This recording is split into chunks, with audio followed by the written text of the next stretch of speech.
In Part 1 and Part 2 of this series, you have seen that the prophecies concerning the Antichrist begin in the Gospels with Christ. You saw that the Antichrist would have a movement behind him, of apostate celibate Trinitarian clergy who would come in his name and call him Lord with double emphasis, though it would not be him they serve. And you have seen Paul prophesied the man of sin would be revealed in Thessalonica by a declaration of authority over all things religious. And you saw that John prophesied their leader would come to Ephesus and deny the flesh of Christ in the Passover, which did happen, precisely as was prophesied. You also saw John clearly identify this Antichrist movement as the Nicolaitans, and that they were already present in his own day, in Ephesus. Noting also, that they observed Rome's pagan December 25th celebrations, practiced pedophilia, followed Saint Nicholas, and claimed to be apostolic, despite the fact they rejected the flesh of Christ in the Passover meal. And now we come to the book of Revelation. If you ignore and reject everything the scripture says about the Antichrist up to this point, there is no way on earth you are going to accurately interpret the book of Revelation. Because the book of Revelation builds on everything that was written before it, and was literally written to prophetically expand on those details. When counter-reformationists cite the book of Revelation to ignore everything in the New Testament prior to it, they are engaging in a very dishonest tactic, because the book of Revelation was one of the very last books to be written in the New Testament, and it was written as crypto-Jewish literature. Counter-reformationists spend a great deal of their ministry time lying about the book of Revelation, because that is one of its primary objectives in history. It was the very reason Counter-Reformation theology was financed, organized and spread throughout the world, all along knowing that it was a virus theology that had no other purpose than to deceive European Protestants away from their theological rejection of the papacy as the Antichrist. But throughout the book of Revelation, you will see it shows Christians still present on earth. In every one of its prophecies, counter-reformationists will demand a very strict chronology in order to deny that the Antichrist has already come. But when that same strict adherence to their own chronology doesn't work, then they will simply ignore it whenever it doesn't serve their scheme. So their use of this book is very hypocritical. And that is primarily because they are working to establish precisely what the judgments in the book of Revelation were written to condemn.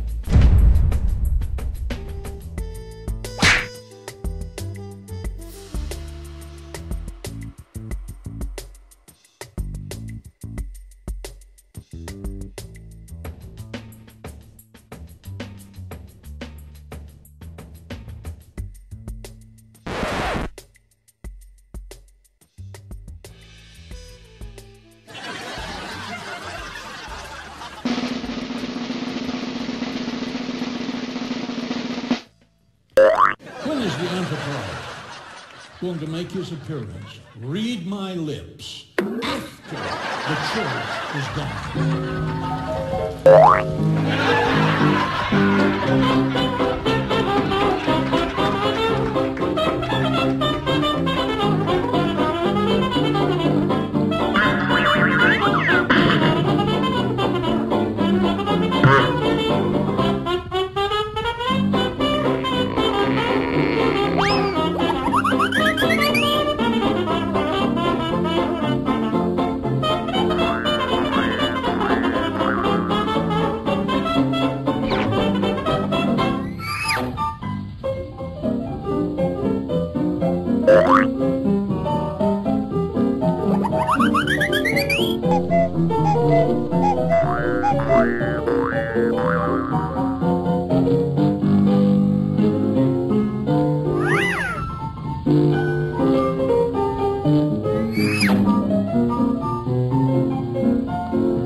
Before we begin looking at the prophecies in the book of Revelation, let's go over 5 basic tips on how to understand the book and answer some questions that puzzle many Christians. First, let's answer the question, why doesn't the author of Revelation just come out and say what he means? Some will claim it is just a book full of irrational symbolism that people could turn into anything. The answer to that question is understanding the history around the writing of the book of Revelation. The book of Revelation is crypto-Jewish literature. At the time, the book of Revelation was written by John. Publishing prophecies against the Roman Empire could have brought the charges of sedition and caused many people to end up in prison or even dead. So John had to communicate his prophecies to his audience in a way that only they would easily recognize, but hostile Roman investigators and prosecutors would have no clue what they were reading.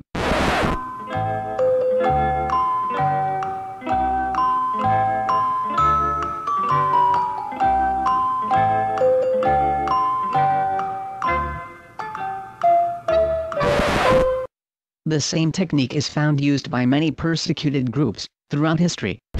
Many famous Negro spirituals from the Civil War era, for example, contain coded anti-slavery messages and even references to escaping to freedom in the Underground Railroad.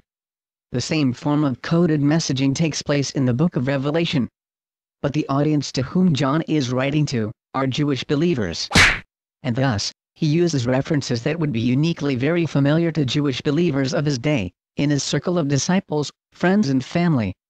One thing virtually all scholars agree on, no matter what their personal school of academic thought is that the book of Revelation is an undeniably overtly Jewish book. And the only way to miss that fact would be to simply lie about it, which many counter-reformationists do not mind doing to the public.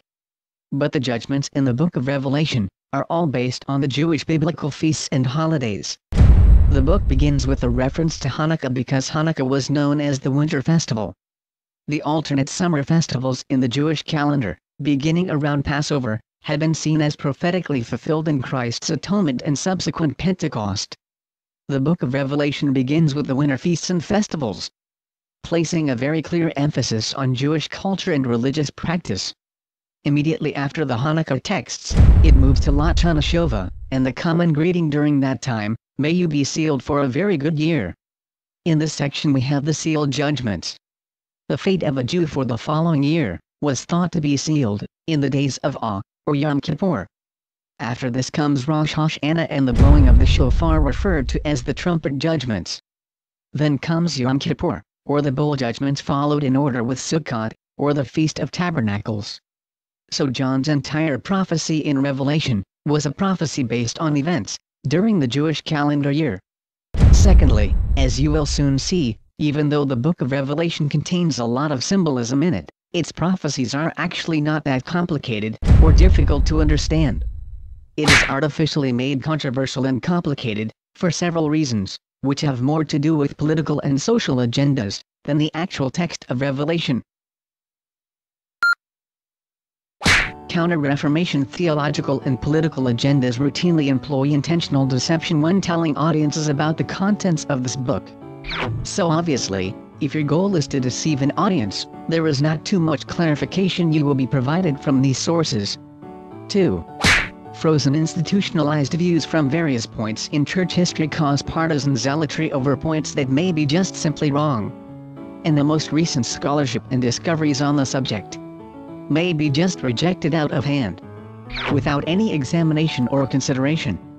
So for these people, it is like being stuck in 3rd grade and never able to learn anything beyond that. It is literally like a form of institutionalized retardation. 3. Subjective religious quackery causes intentional distortions by autotheists. The term autotheists is a technical term that refers to people who suffered from megalomania and confuse their own personal internal self-talk as non-distinguishable from the voice of God. They think that whatever pops into their head at any given moment is an authoritative divine revelation that is beyond verification, critical examination or a scriptural evaluation.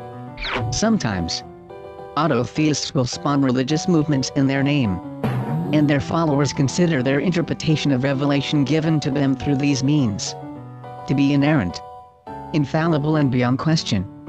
Autotheistic megalomaniacs do not understand the important biblical process of verification and prophetic precedent documented within the scriptures when it comes to prophetic things. So in other words, they are what the scriptures refer to as false prophets. 4. Secret society esoterica causes suppression of a great deal of information by institutional elites simply because they want to hoard information for themselves and keep everyone else in the public in the dark, in order to reinforce their own personal power and control in society.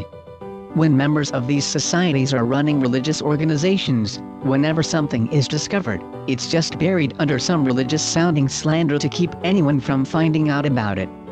It is pretty nasty behavior, especially for someone who claims to be in the clergy, but you would be surprised how often this routinely happens, especially among Counter-reformation Protestant groups which are run by these people. 5. Translation bias. Textual distortions are sometimes created intentionally through language translation work itself, sometimes influenced by these very same secret society policies active on translation boards. 6. And philosophical bias. By secular and rationalist liberal academics who engage in an a priori rejection of the phenomenon of prophecy altogether, assuming there is no such thing out of hand, therefore any of it which is prophetic must have some other explanation, other than that it was prophetic. In order to remain consistent with this philosophy, large chunks of history and texts are bent and contorted, until the round peg will fit into their square hole, no matter how much they have to tear up the peg, in order to get it to fit. These are the things which make the Book of Revelation a confusing bowl of symbolic soup for the average person, which on the surface seem to make no sense whatsoever. But as you will soon see, the Book of Revelation is very simple, and it is very clear, and that simplicity and clarity is precisely what all these elements have worked very, very hard to keep intentionally hidden from the public. That is why Christians today are forced to face so much confusion over the very simple prophecies in this book.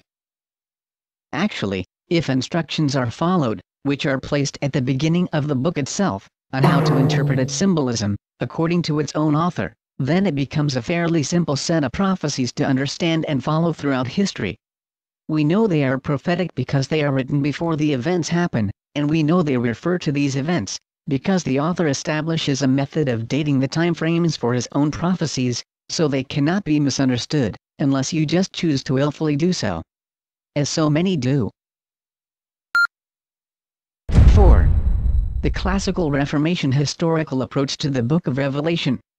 The first thing we will do is reconstruct the timeline of the prophecies in the Book of Revelation offered by its author, so you can see when he was expecting these events to occur in history, using something known as astronomical dating as mentioned earlier, used by the Hebrew prophets like Daniel, in reference to the coming of Christ. The second thing we will do is look at the text of each prophecies, and address the things which are lost in translation and bring them back out from the original language.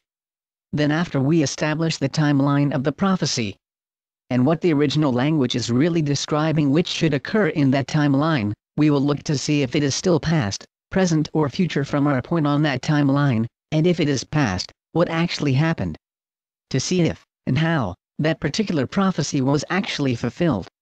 This approach is the least controversial approach in the history of Christian theology, because it was the view held by virtually all Christian denominations on earth, universally, prior to the propaganda movement against it, by the Counter-reformationists, which now monopolize our TV screens and religious institutions today. The approach that secret societies and Counter-reformationists have been attempting to extinguish for centuries now is called the historical method, or sometimes referred to as the historist interpretation. It is only given a name when it comes to the Book of Revelation, because everywhere else in the scriptures, this method is simply called Bible study.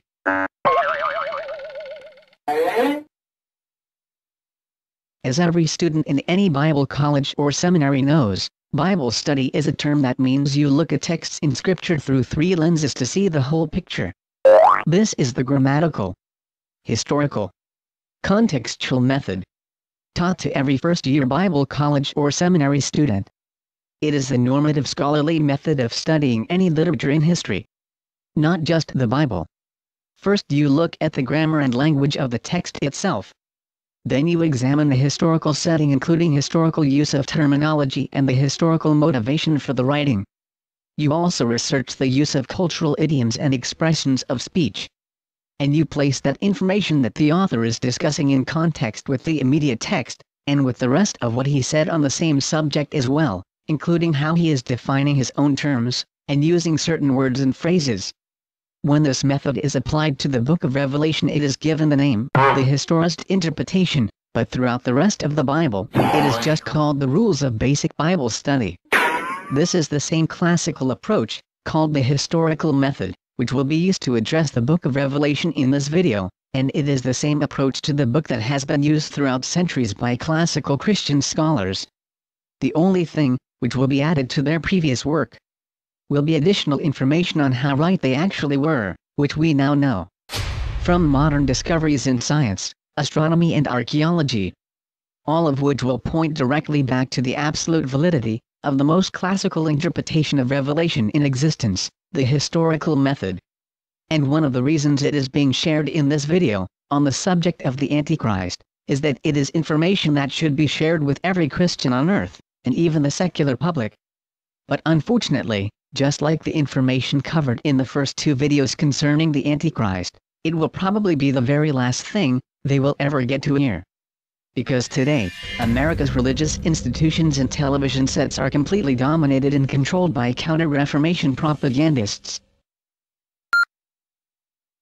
5.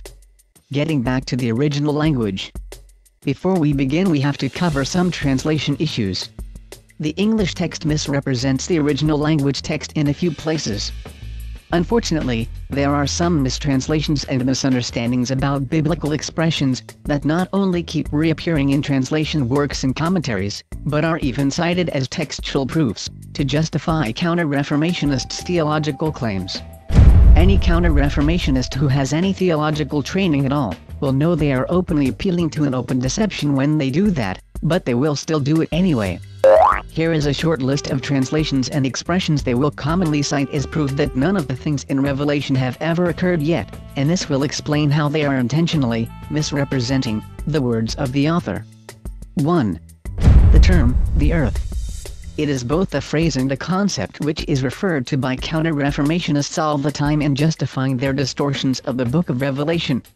The only problem is, the phrase is never once used by any authors in the Bible.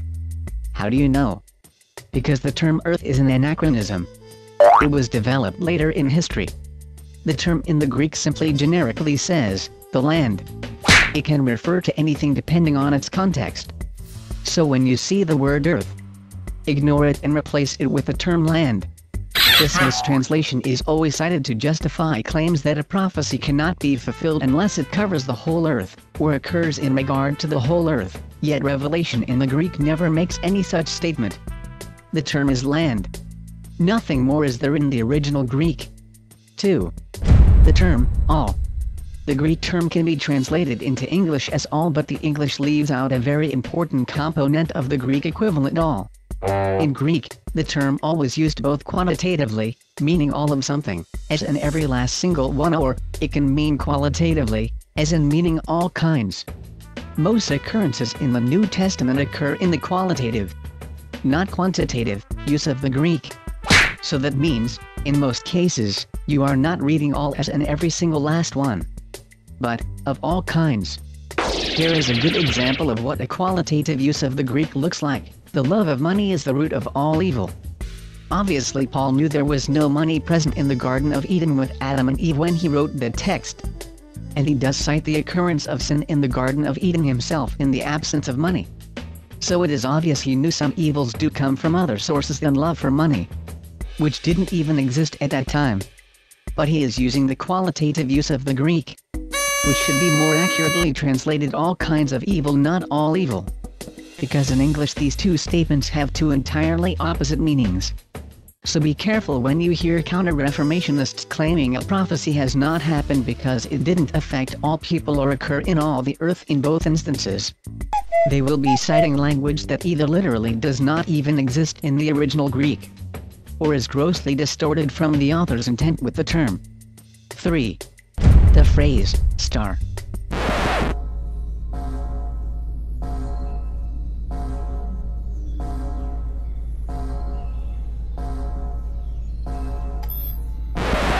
or stars, quote, falling to the earth, end quote. This expression is translated directly from the Greek idiom into English. At the time, there was no separate word for the term meteor or asteroid or comet. These were terms that were all developed at a later time in history. If an ancient writer in the 1st century wanted to refer to a meteor shower, he would refer to it as stars falling from heaven or stars falling to the earth. The phrase falling to the earth simply referred to the visible falling motion of lighted astronomical objects in the sky. The phrase falling and rising.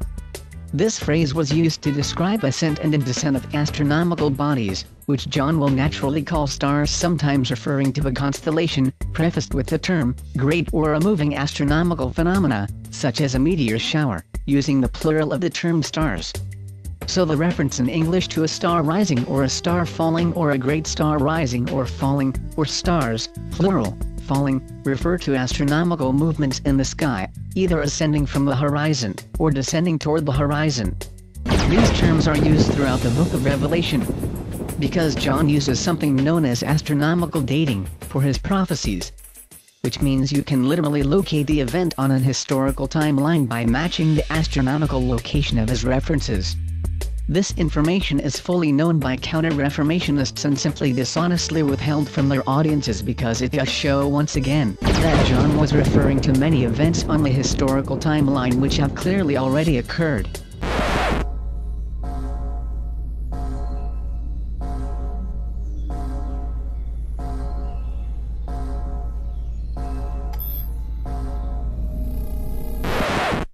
Since that is information counter-reformationists are attempting to hide from the public, they also hide his astronomical timeline in the texts from their audiences. But they do know they are there, and simply choose to hide them. 4. The use of clock and calendar values. Hebrew prophets, when writing prophecy, customarily used calendar references as time conversion values. In the book of Revelation, John employs the same technique in his writing that was used by the prophet Daniel, whose famous prophecy concerning the coming of the Messiah had accurately predicted the birth of Christ, also using astronomical dating, which you read about in the story of the Magian Jews who come from Susa in the east, a few years after the birth of Christ. You can learn more both about the ethnic Magian Jews and their use of Daniel's astronomical dating in the videos on this channel addressing the 3 wise men. But not only did Daniel use astronomical dating for the coming of the Messiah, he also used calendar time conversion to pinpoint Christ's entry into Jerusalem as the Messiah, and his famous prophecy concerning 70 weeks. A week is the quantity of 7, and 70 weeks would be 70 times 7, which equals 490. The term week is simply a reference to the unit number 7. The time frame he was referring to, however, was years. This practice is used throughout the scriptures beginning in Genesis and continues throughout the Bible all the way into the book of Revelation. If you reject Hebrew time conversion, as counter-reformationists always do, in the book of Revelation, then you are going to be faced with Daniel's prophecy that Christ was going to come in 70 weeks, or just 15 months, from the date of his own prophecy in the book of Daniel. Which A, he did not obviously mean, because of the astronomical dating he also used, that the Magian Jews cited when coming to find Christ, and B, which obviously did not happen. In the counter-reformation premillennialist scheme of prophecy, Daniel would have to be declared a false prophet because Christ did not come 15 months later, and Christ himself could be called a false prophet because he cited Daniel's prophecies as pointing to his own time. Premillennialists know they cannot justify those claims, but they continue to make them anyway. When it comes to the book of Revelation, which of course is an act of intellectual dishonesty, there will be a series of calendar references and clock references, which will be easily interpreted using this standard prophetic time conversion method. It is not a big secret to anyone. It is fully known today by counter-reformationists, and has been known for literally centuries and even millennia. But once again, they simply choose to dishonestly hide this very basic biblical information from their audiences. Counter-reformationists routinely dishonestly butcher these texts in Revelation to obfuscate them, and then claim none of it even begins until after there is a rapture, which of course, will never happen. And if that were not bad enough already, they also use their own butchery of these texts to then dishonestly claim there is no Antichrist on earth, until after that same non-existent rapture occurs. But as you will soon see, there is not a single word about a rapture in the book of Revelation. And unfortunately, the elite among the counter-reformationists already fully know that to be precisely the case. But they feel because of their special, secret hidden wisdom, intentionally deceiving the public about all this is politically justified. But morally, it certainly is not, and lying in the name of God never is, as that act is clearly condemned throughout the scriptures with severe threats of divine judgment, curses and damnation. Which, if the Bible is true, will unfortunately be the case for counter-reformationists and their habit of intentional public lying.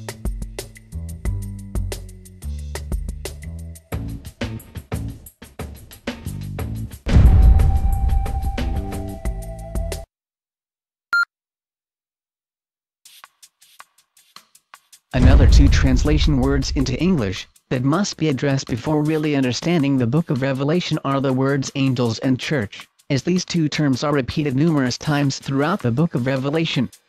The word church or churches occur 20 times.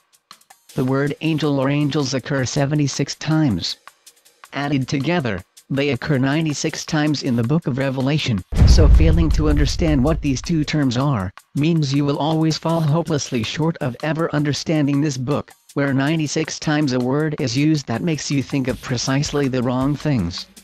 These two English words, especially as they are used and understood today, do not reflect the original meaning of the Greek terms in the book of Revelation, and especially the underlying Hebrew words, which most scholars agree the book of Revelation was probably, originally, written in. Because the term ecclesia, which is translated, church, into English, occurs in the first 3 chapters, and in chapter 22 it is claimed by counter-reformationists that this proves the church is raptured, and is not present on earth for the judgments against the Antichrist. But as you saw in the previous video, John clearly says the Antichrists plural are already in Ephesus, in his own day. And the Antichrist will come to their city, and claim to be apostolic. Clearly, while there are still Christians present to be deceived by his claims. The reason the term ecclesia is not used after chapter 4 is not because it is raptured, but simply because the ecclesia is not the subject of his prophecies in this chapters. But believers are still mentioned in those texts, and they play an active role in some of the events that occur. Counter-reformationists explain the discrepancy by claiming that must mean there are some new converts after the rapture. But that is a ridiculous claim.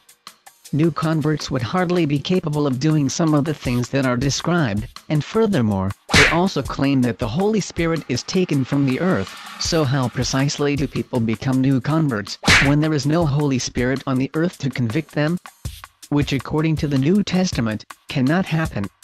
The problem is, the whole entire scheme is nothing more than a self-contradictory lie, that can't even keep its own chronology straight, without major contradictions, that are simply swept under the rug.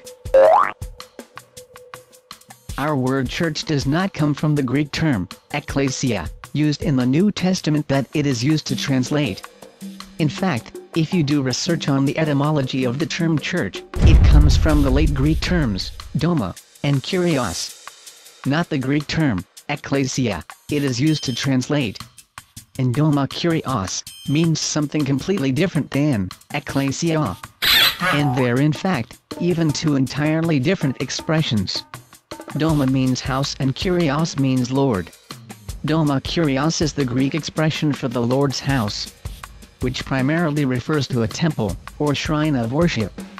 Counter-reformationists attempt to justify this bait and switch by insisting that ekklesia means assembly, and since you have assemblies in a doma kurios, it is therefore a reasonable switch in terminology. But why would you switch a word out that means the same thing anyway? If that were really true? Of course it isn't true. And that is the whole point of dishonestly switching them out. Claims by the counter-reformationists that Doma Kurios can be equated to Ekklesia is demolished in the Greek used in the Septuagint itself. The Septuagint was the Greek translation of the Old Testament that Jews throughout the world had been using since the time of Alexander the Great. The Septuagint is the Greek language, which the New Testament apostles were citing when they selected the term Ekklesia. And in the Septuagint the term does not mean Doma Kurios at all. In fact, that definition is not even close to being accurate. Ekklesia is always used, without a single exception, to refer to people only, precisely as it is used in the New Testament by the apostles. Not only did Ekklesia, in the Old Testament, without exception, always simply refer to the people, when we get to the New Testament, we find the same word used in the same way. And without exception, every time the Greek word, ekklesia, is used, it refers to nothing more than believers keeping their faith in their own homes. Nothing more. Never does it ever refer to an institution, or a building of any kind. Every geographical reference to the ekklesia, in the New Testament, is in the home. Nowhere else. Without exception. It just referred to New Testament believing Jews, keeping their faith in their own home, as originally required by the Torah. In contrast to the rabbinical Talmudim, which had forsaken these original domestic practices, for the synagogue, or Babylonian-style assembly. Any group of people. But there is more to their selection of this word than just a generic reference to a group, or class, or kind, of people. Ekklesia is made up of two primary Greek words which you can easily verify. The first term is ek, which means out of, and is the origin of our word exit. And the second word is klesia, and means to call. Together, they mean to call out of. It is the term used of the Exodus out of Egypt. It means to come out of something, as in Exodus, not go into something, as meant in the term assembly. The Greek word for assembly was the transliterated Greek word synagogue, from synagoge. The term ekklesia, to call out of, was in contrast to the word synagoge, meaning to assemble. They were actually antonyms, in the Koine Greek, of the New Testament. You can see the fact that something dishonest and underhanded has occurred here in the English translation, because the translators chose to do a transliteration on the Greek word, synagoge, yet did not follow the same rule, when they came to the opposite of that term, ekklesia. Instead here, you find they intentionally buried the Greek term ekklesia, by inserting an anachronism, over the Greek term, to smother it. An honest way to have translated these texts would have been to simply transliterate the Greek term ekklesia into English, precisely the way they did synagoge, and the same way they did the Greek word baptize from baptismo. But the most shocking thing of all is not just how counter-reformationists intentionally attempt to replace the term ekklesia with another Greek term it does not even refer to. The English word church we have today has an amazingly shocking origin. A shocking origin that is directly related to the prophecies in the book of Revelation and what the counter-reformationists are attempting to hide most of all, in the cover story theologies they spread. Ironically, the English word church comes from the Latin word circe, or pronounced simply as kirk. The Latin term circe had two usages. It was a term that referred to the Roman circus, thus the English term circus from circular. And it was the name of a Roman goddess who was the personified mother of the Latin Empire. She was the daughter of the sun, and turned men into pigs using spells and poisons from witchcraft. That is where the English word church is derived from, and it doesn't exist in the Greek text. The Greek word ekklesia does not mean our English word church. The English word church comes from circe, the Roman daughter of the sun and mother of the Latin Empire, from circus, as in the Roman circus. The Latin root being the origin of our word circle and circular. That is going to become a very important clarification as we begin to find out what these prophecies are referring to in the original language in the book of Revelation. You might be shocked, and maybe even amazed, when you find out what the Counter-Reformation has been working for centuries to hide from you. You can read more about how and why they gave us the word church, and how it has nothing to do with the Greek word ekklesia, on the website at www.ChristmasIsALie.com/thechurches.htm. Don't forget to add the htm on the end. The second term is the term angel. Our concept of the term angel, today, is based on the Greek demon which was called a Nike. Nike is the same root term used in the very same name John called the Antichrists in Ephesus, the Nicolaitans. Most Christians today, who are praying for the assistance of angels or to have an angelic encounter, or are singing to angels they associate with their church life, have no idea that they are actually conjuring up an ancient demonic spirit from Ephesus. Not an actual biblical angel. And historically, this bait and switch in our English cultural acumen is not an accidental one. It can be traced right back to the Vatican and its own art, which line the walls of Europe's oldest cathedrals. It is very clear, from these very intentional bait and switch terms which go right back to the very city of Ephesus, that the Vatican has known for a very long time, it was the theological descendant of the Nicolaitan Antichrists, from their very beginnings. And the Vatican even went so far as to attempt to intentionally switch these terms out, with concepts and terminology, straight from the Nicolaitan Antichrist movement, plainly written about in the scriptures, as you saw in the previous videos. The modern English concept of an angel is not anywhere close to what the Bible meant when it used the Greek term, angelos, translated as angel. The Hebrew word for angel simply means anything that brings a message.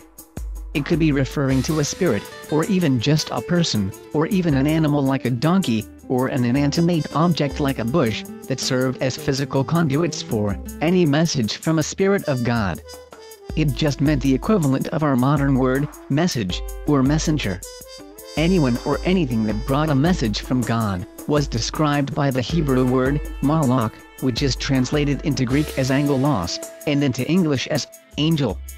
That will be an important point, when accurately interpreting the book of Revelation and John's astronomical dating, because the term, angel, occurs 79 times in the book. And in some cases, they are prophesied to be visibly seen, as part of John's prophecies. If you don't even know what to look for, when John is using that term, then there is no way you will ever be able to know if any of these prophecies ever happened. You won't even know what John is talking about. So don't expect to see the Vatican's Nicolaitan Nikes flying through the sky on their bird wings. The use of the term by John refers to something entirely different than the demonic spirit associated with the Antichrist Nicolaitans in Ephesus. To learn more about the biblical concept of the term angel, and the replacement of them with pagan demonic spirits by Rome, you can watch the video on this channel entitled, Christmas Angels, They Are Not What You Think They Are. Or, you can go to www.ChristmasIsALie.com/thestory.htm. The Counter-Reformation often attempts to make major points, in appealing to these mistranslated words, for the bulk of their theology. Do they know they are mistranslated? Yes, of course they do, because occasionally, even counter-reformationists such as Hal Lindsey will accidentally point out the mistranslation in the text themselves, not realizing what it does to the rest of the theology, as you see in the video on this channel entitled, Hal Lindsey and the Antichrist. We have gone over a list of only just 7 words.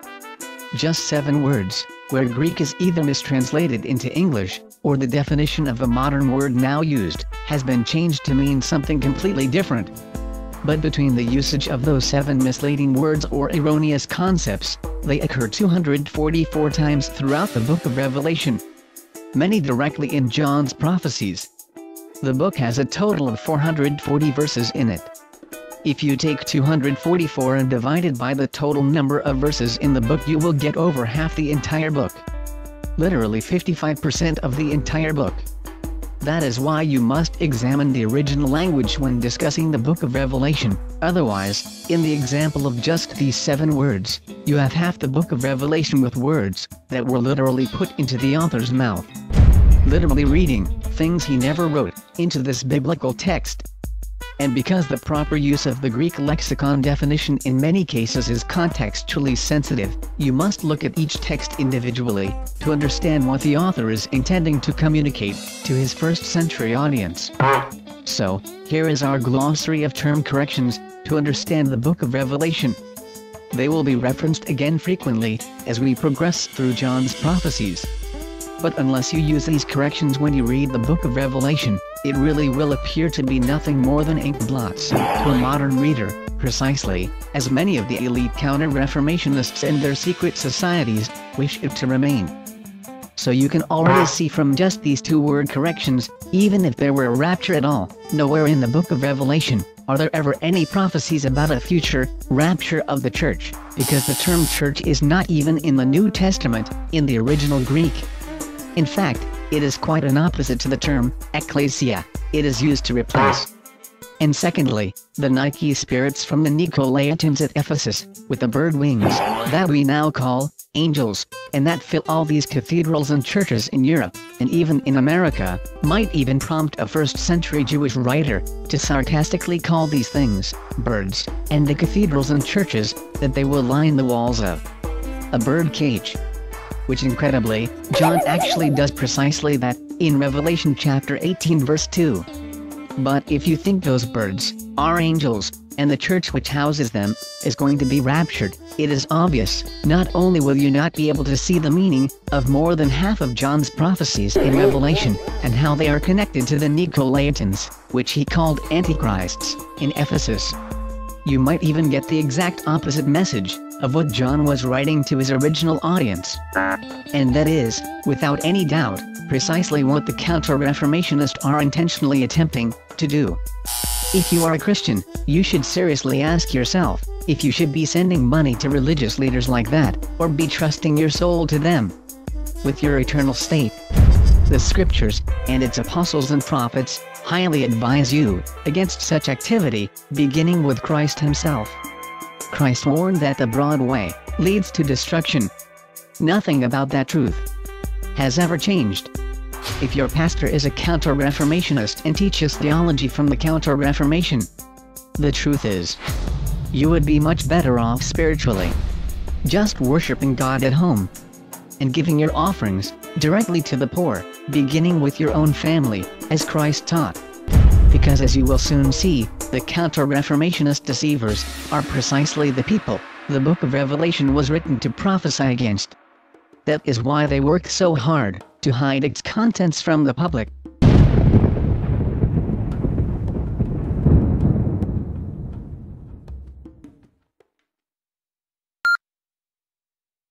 Hey boys and girls, the book of Revelation is all about the rapture. How Christians are going to fly into heaven and miss the great tribulation. Yes, sirree. We're going to be hugging on Jesus for 7 long years while God kills everybody else during the great tribulation period. Remember now, that's the tribulation period, and it'll last for exactly precisely not 1 little day longer than 7 perfectly fulfilled years. Now just before that time, there'll be a great apostasy when all the evil liberals and secular humanists and Jews take over the world and don't believe in the rapture no more. That's been none up to that time, but that will be then. People will stop sending in the money and refuse to support the new building fund. And there'll be a great apostasy. The book of Revelation begins talking about the 7 ages of the church. That's 7 church ages. Not 5, not 8, but exactly 7 church ages. And John says right after them 7 church ages, in chapter 4 verses 1 and 2, that we is going to get raptured. He says he hears the last trumpet, and we'll all go flying up into the sky in our bodies, and cause we'll not taste death, and we'll just fly like Superman. We'll fly through outer space to the edges of the universe, and poof, pop right into heaven in Jesus' lap, sitting on his throne with him. we'll hug on them for 7 long years of the Great Tribulation. And while God kills off all non-Christians and Jews, when God is finished killing them all, we'll fly back to earth with Jesus and come right back here to finish off the Jews in person with Jesus. And then we'll set up headquarters in downtown Jerusalem and rule the now totally Christian world with no Jews in it, with Jesus on his throne in downtown Jerusalem. Hallelujah. And if anybody don't do what we say, Jesus will kill them dead by just speaking his word. For 1,000 perfect years, it'll be great. We'll eat ice cream and cake, and we'll have church every day. And anybody not a Christian will be our slaves. Hallelujah.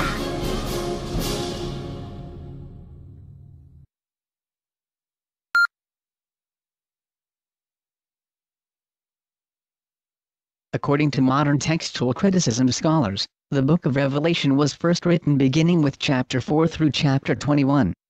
At a later date, the introduction and closing material was then written, just prior to it being sent to the 7 ecclesia, in the 7 cities, which you read about in chapter 1, 2, 3, and its closing chapter, 22. Counter-reformationists have interpreted the later material written to the believers in the 7 cities, as symbolic prophecies of church ages. But it is clear that the material was addressed to the 7 communities in the present tense and had nothing to do with church ages except by way of imagined ink blot-free association symbolism. But what is interesting about the introductory material in chapters 1, 2 and 3, is that Revelation begins in these very first chapters, with open contradictions to Counter-Reformation theology. Right off the bat in its very first comments. Here are a few examples. In Revelation chapter 1, verse 1, John says that he is writing about things that will begin happening immediately. However, Counter-Reformationists want you to believe that none of this is going to happen for thousands of years, and when John says in verse 3, what he is writing about, is quote, at hand, end quote. He either didn't realize he was wrong about that, or that his definition wasn't literal. However, they will then arbitrarily claim, his definition of half an hour, in chapter 8 verse 1, absolutely definitely is. So according to Counter-Reformationists, the phrase, now at hand, refers to thousands of years later, but 3.5 years is really, literally, and specifically just 3 years, and half an hour is literally 30 minutes. Obviously, if the phrase, now at hand, really did refer to a period of time longer than even 2,000 years, then in order to be consistent, 30 minutes later, would have to refer to 2,000 years times 30, or 60,000 years later, that is to be consistent. And that is the kind of arbitrary enforcement of texts Counter-Reformationists constantly use in the Book of Revelation. Obviously, if John's use of the term, now at hand, refer to time, thousands of years later, then it is clear they either cannot honestly demand such literalisms in the rest of the book, or they simply dishonestly do not accept the texts for what they say. But honesty has never really been the concern of Counter-Reformation theology, when it comes to the Book of Revelation. The historist interpretation has no contradiction with John's statement, that the prophetic timeline is happening, shortly after John is writing that very statement. It is clear from the text, John is establishing the prophetic timeline right up to the writing of his introductory material in chapters 1, 2 and 3. And that grammatical fact eliminates a future fictitious rapture thousands of years away. Counter-Reformationists have no explanation for that discrepancy. Counter-Reformationist would have you believe, despite the fact they interpret every reference to time literally, John was here referring to events thousands of years later. As you can see clearly, from the very first words in his introduction, that is a ridiculously false claim. Only 4 verses later, John again contradicts Counter-Reformationist theology. Only 4 verses later. According to Counter-Reformation theology, all the prophetic references, given by Christ and his apostles, about the period following the destruction of the temple in 70 AD, which Christians in history always called the Great Tribulation, actually refer to some other period of time at the end of the world, thousands of years later. Despite the fact that the earliest, and most informed Christians, had always interpreted it for centuries, as the period of Roman genocides against Christians and Jews after 70 AD. Only 4 verses later, John again contradicts that false theology, making the statement, verbatim, that he was in the tribulation. And John uses the definite article in the Greek as in the tribulation. Not some tribulation, but the tribulation. So now we have in just 9 verses, 3 major refutations of Counter-Reformation theology. Or 30% of the entire text so far. The point is, for any honest person, you don't have to go very far at all into the book of Revelation to see that Counter-Reformation theology is lying about the book of Revelation. You don't have to go any farther than its first 9 verses. John clearly states he's already in the tribulation, in 95 AD. In chapter 2, verse 1, we come to the comments written to Ephesus. As has already been shown in the previous video, John has already pointed out that the Antichrists are already present in Ephesus, in his own day. Yet Counter-Reformationists will claim there is no Antichrist until after their rapture. Despite the fact, John has said they are already present. Counter-Reformationists just ignore these comments and hope they go away. And they are contradicted in another point in chapter 2 verses 1 through 7.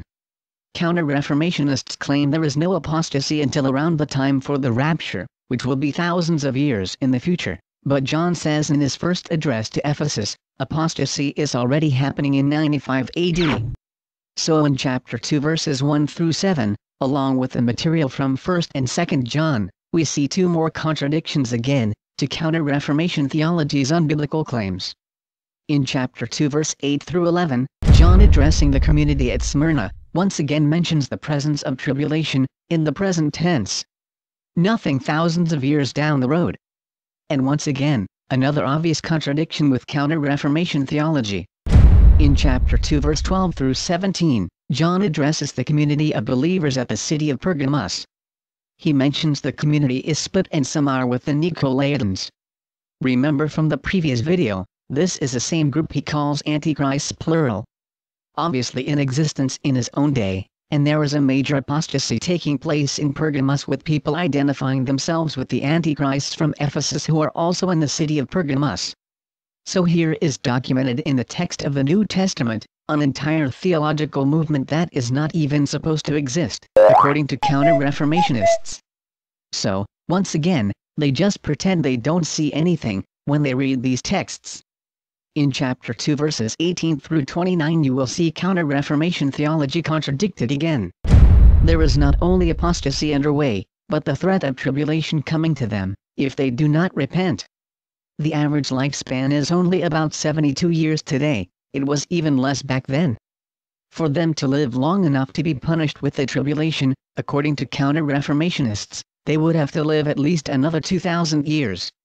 And yes, Counter-Reformationists take the remarks in 18:29 as an actual reference to the tribulation. They claim this text is directed against people who are not joining Christians, at least 2,000 or more years later, in the future. Never stopping to think, the threat was made against a specific individual, mentioned by name at the city of Thyatira, around 95 AD. Apparently a lifespan of more than 2,000 years is not a problem for Counter-Reformationist preachers. In chapter 3 verse 1, John addresses the believers at Sardis. He says they have a reputation of being alive, but in reality, they are spiritually dead. That means they are gone. They are apostate. That is in 95 AD. Not 2,000 years later. In chapter 3 verse 14 John addresses the community of believers at Laodicea. He claims Christ is on the outside, knocking on the door to get in. Obviously, the Laodiceans were already following a false Christ. According to John, they weren't anywhere near following Christ. What they were following was not him. They were apathetic and worldly.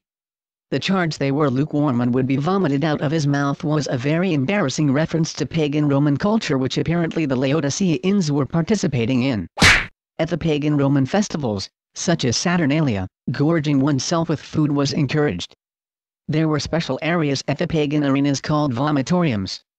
And when one had engorged themselves with food until they were so full they could not continue with the gluttony, they would go to the vomitorium, and drink lukewarm water, to induce vomiting, and then they would empty their bellies, and return to the feast, where they could eat and gluttonize more. John is mocking the Laodiceans for this behavior, and saying that God is going to vomit them out, just like they vomit out their food at the Saturnalia. And we see once again, a formerly apostolic community that has completely apostatized. In 95 AD, not thousands of years later as is claimed by the Counter-reformationists. In fact, of the 7 cities mentioned, only 2 communities are said to be faithful. That is Smyrna and Philadelphia.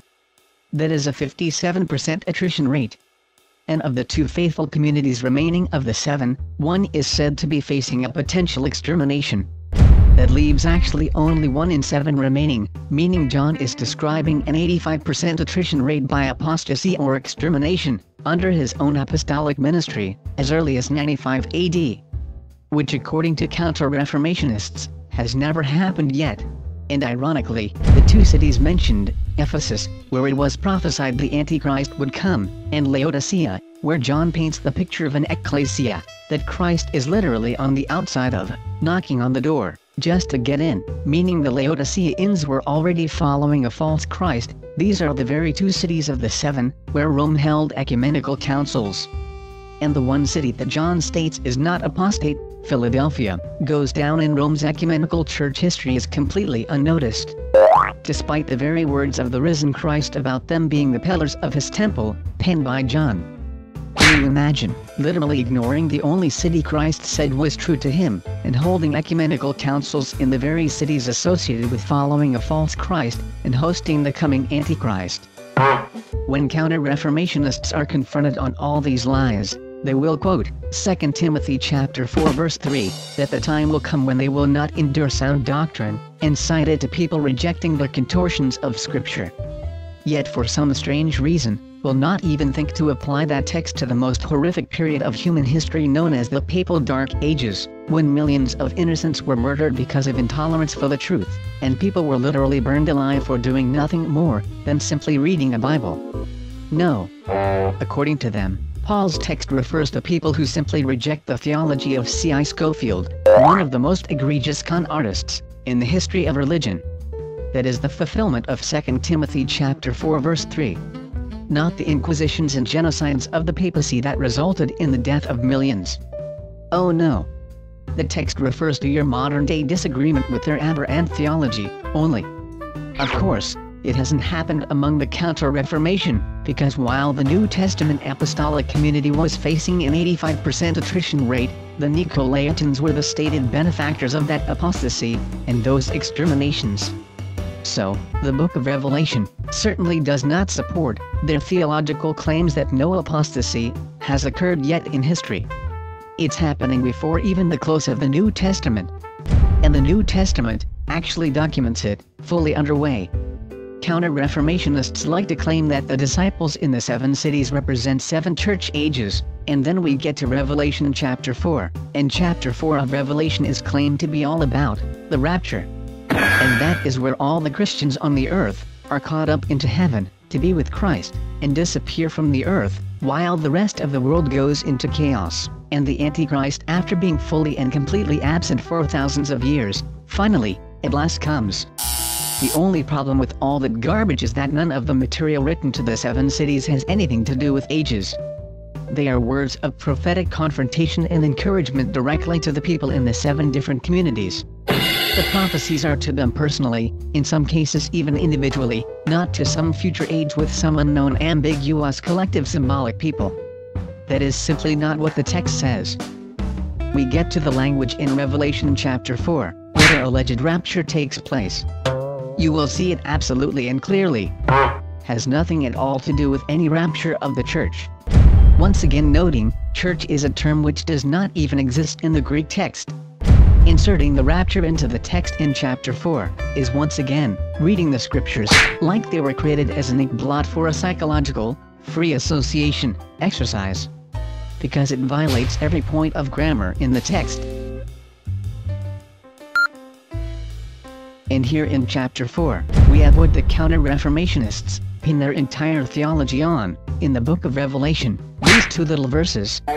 John states in chapter 4 verses 1 and 2. Quote, "After this I looked and behold, a door was opened in heaven. And the first voice which I heard was as it were of a trumpet talking with me, which said, Come up hither, and I will show thee things which must be hereafter. And immediately I was in the Spirit, and behold, a throne was set in heaven, and one sat on the throne. End quote. They claim that these two texts are describing the rapture of the church, consisting of all believers, into heaven. The trumpet that is heard by John is the last trumpet spoken of by Paul, and the voice that John heard say, Come up hither, was the voice of God addressing all Christians on the earth, rapturing his church. But here are some problems with those claims from this text. First, John has already made it clear he considered himself already, in quote, the tribulation, end quote, and he uses both the definite article and the present tense in the Greek. You can't do anything but simply ignore that comment if you are a counter-reformationist. John says he's already in, quote, the tribulation, end quote. Secondly, John's language in this text is the common language that is used by biblical writers for describing a spiritual or heavenly vision. Listen to Paul's language describing a man's vision of paradise in 2 Corinthians 12 verse 2 through 4. Quote, I knew a man in Christ above 14 years ago. Such an one caught up to the third heaven. He was caught up into paradise, and heard unspeakable words, which it is not lawful for a man to utter. End quote. The language is almost identical, and yet no counter-reformationist claims this text is talking about the rapture. Because obviously it isn't. Yet the very same kind of language is used in Revelation, and instead there, it mysteriously gets to refer to a magical rapture, despite the fact there is virtually no difference in either text, other than they need to find a rapture in Revelation.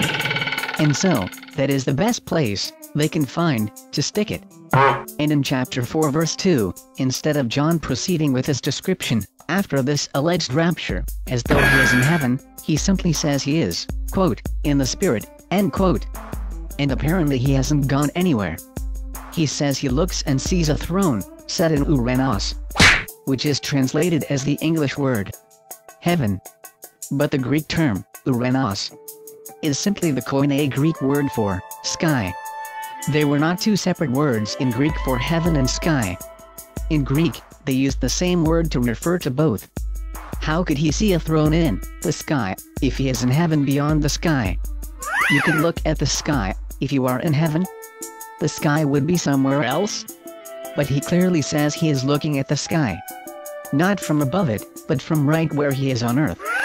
This is all biblical language, simply describing a vision. And his vision is a vision of the sky. And this is all actually very simple. There is nothing going on here but a vision of the sky. And if anyone still wishes to argue over it, then the grammar of the text itself should be called to testify. Not once, not even one single time, does John expand this experience in this text beyond his own self. In fact, he doesn't even hint at expanding it to anyone else, symbolically or otherwise. He makes it completely individual to himself. The grammar of the text is clearly and absolutely in the first person, singular, and that first person singular is used throughout the whole entire text, without one exception. I was in the Spirit. I looked, I beheld, I heard, I saw. That's simply the fact of the grammar that is used in the text. John never expanded those references to anyone outside of himself. He very easily could have used the collective term, we, as in we looked, we saw, we heard, we were in the Spirit. But he doesn't, because that is not what he meant. And when you interpret that text to mean, we, even though he consistently said, I, then you are willfully violating the grammar of the text, and that is, no number one, in basic Bible study. Stick to the grammar of the text. Counter-reformationists know what it says, and they know they dishonestly are violating the grammar of this text when they do that, but they do not care, because their story that this refers to the rapture is the cover story for what they desperately wish to hide from their audiences in chapter 4. And what is that? It is the very template for John's prophetic astronomical dating. The same template for astronomical dating that establishes his prophecies were in fact aimed at specific times in the timeline of history. Not 7 years at the end of the world, thousands of years at some future unknown time later. That in fact is simply the Counter-reformationists' cover story that they themselves know is a flat-out bold-faced, intentional finger-crossed lie. And how do you know they know that they are intentionally lying to the public? Because if you study the history of the Vatican, you will discover the Vatican very early on spent a great deal of time and money on something known as the Vatican Observatory to watch astronomical activity in the heavens. In fact, they still to this day have major investments in astronomy. One Jesuit observatory that has gotten a lot of attention lately is even openly named after Lucifer. So the Vatican knows these prophecies are about them, and the Vatican also knows John used astronomical dating for his real prophecies. However, they are not about to tell that to the public, nor are any of their secret society collaborators, who also feel lying to the public, when it comes to God, is as their Saint Chrysostom said, is simply a good management skill, and virtue is public policy. John adds the instructions for correctly interpreting his astronomical dating in the additional material he wrote in chapters 1, 2, and 3, which was added to the book prior to having been sent out to be read in the households of faith in the 7 cities. In the first chapter, John provides his readers instructions for interpreting the symbolism in the book he has sent them, and it has nothing to do with a rapture, and everything to do with astronomical dating.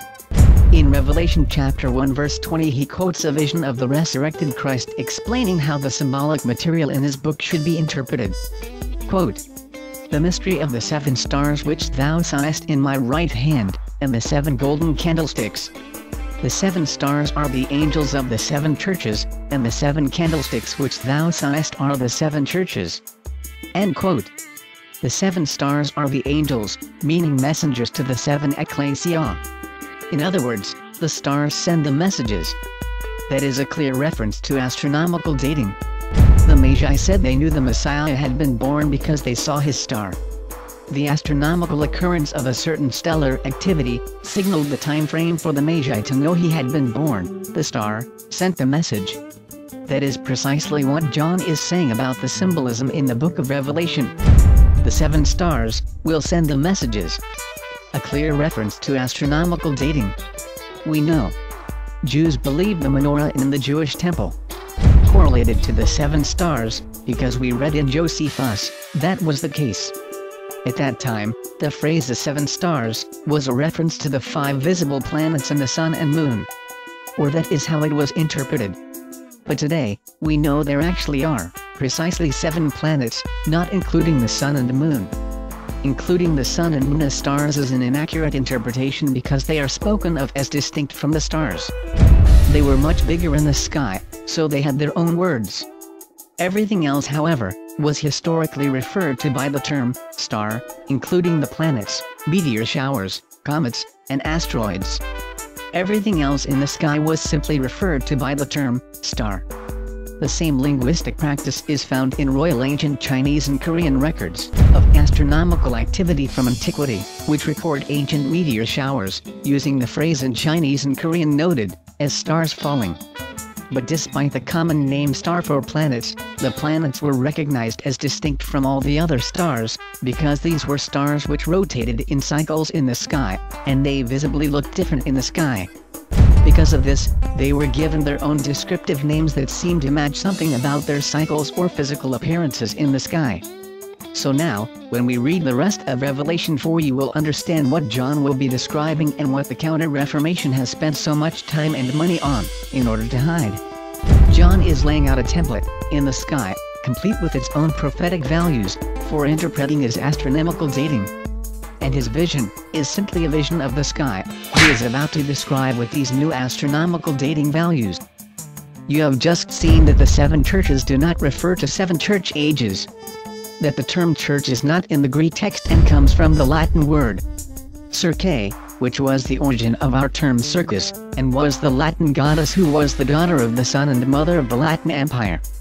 You also saw that the prophecies to the 7 ecclesia are directed at people and individuals at the time of writing, and have literally nothing to do with anything thousands of years later.